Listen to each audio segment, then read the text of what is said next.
Another day, another bazaar. So ito, another sold out day na naman tayo. Ito ngayon, ang dami natin hinanda ngayon, no? Dahil ang dami sa inyo na nag-order, nag-pre-order din.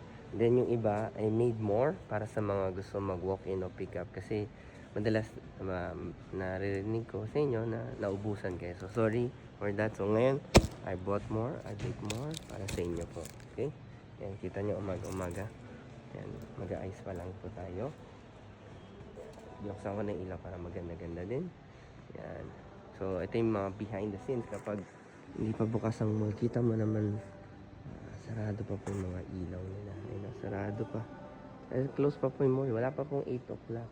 Pero 10 pa po nagbubukas ang mall. Pero ayan. Ganun talaga.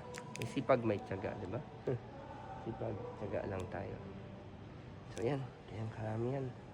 Ayusin natin to. Ayan. Tapos after nito, magsiset up na po muna tayo. At malapit na po tayo mag day 200. So I still can't believe it.